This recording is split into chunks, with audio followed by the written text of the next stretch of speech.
back control of our government under the Constitution, putting the federal government back in their box, so they're limited to doing the very few things in the Constitution. Just do that and do it well, and otherwise leave us alone and shift all the other things back to the state and local and neighborhood level that it was intended to be.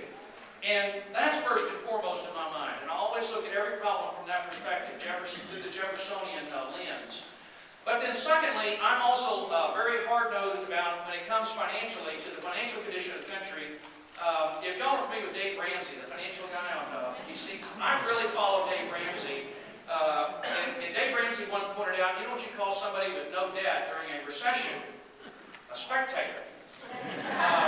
Which is basically the way the federal government ought to operate. I believe you don't spend money you don't have. You don't borrow money to pay off borrowed money. And I had to vote against $2.6 trillion of spending under President Bush because I work for you, not for the White House. I'm here for Texas. It's why you saw on all my yard signs that said Culberson keeps his word. I changed that personally because I recognized several cycles ago, that what the problem was with the National Party is they've lost track of core principles. We were all sent there to manage the federal government's budget as we would manage it on our business, in our personal lives, to keep the federal government in its box. There was too much money being spent. I had to vote against No Child Left Behind. It's not in the Constitution. I voted against the Medicare prescription drug bill. Why would you voted against both of the farm bills, had to vote against all these monstrous expansions of the federal government. I had to aggressively fight the White House to get Ramos and Compion out of prison with Ted Poe.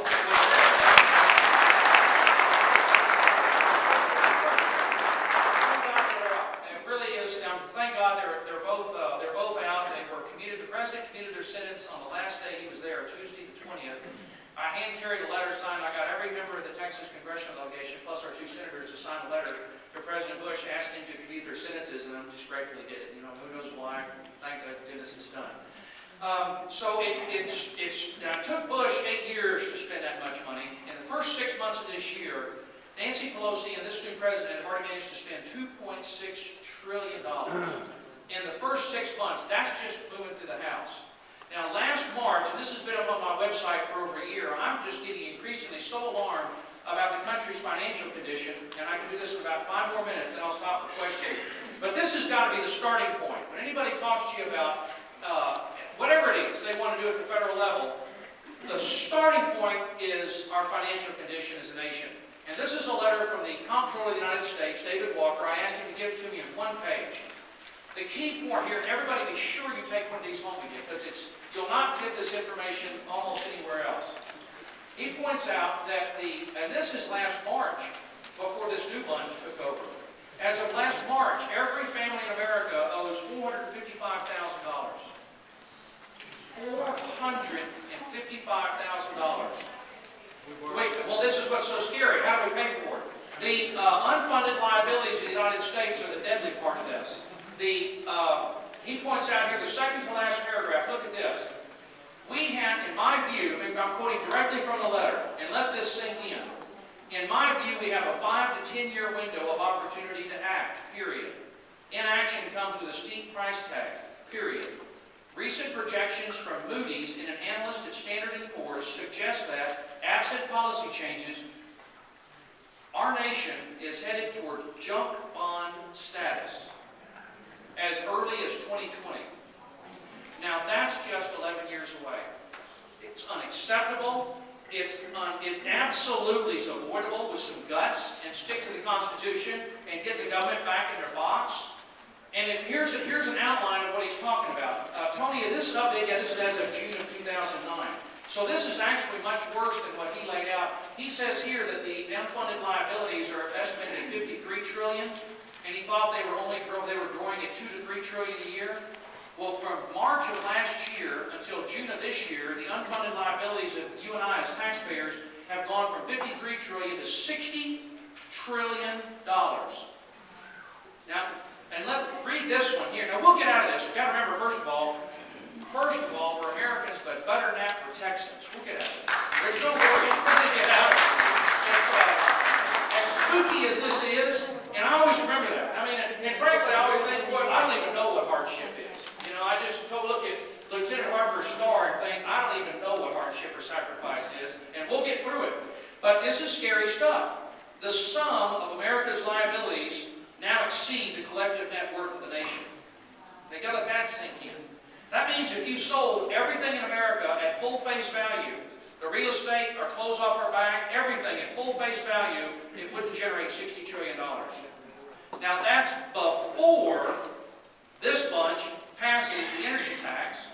That's before they try to pass this abomination. That's before they do they've got so many other monstrous, horrible things that come through the pipeline. I've been burning out my no-light recently. Actually, Gary, when in the state legislature, we actually have lights at the desk. And one year, when Ann Richards was governor and Pete Laney was speaker, I actually did burn out my no-light. They had to come in and replace the light bulb. There was so much bad stuff come through. And I sort of feel that way. And what's vital for this is faith. Absolutely, I just thank God every day for my wonderful family, for you, this wonderful district, for Texas, really to represent you. I have a lot of patience, a lot of faith in the good Lord, but above all, a sense of humor is essential, is absolutely vital. You need to be sure to take this with you. And then finally, where's the outline? Tony, where's the outline? Is there an outline? Remember they sent us an outline today. Is that back there? We've actually got an outline for you that you need to take with you of this health care bill, so that when, and by the way, I would like all of you to please report, go to the White House website tonight and report me as an agitator.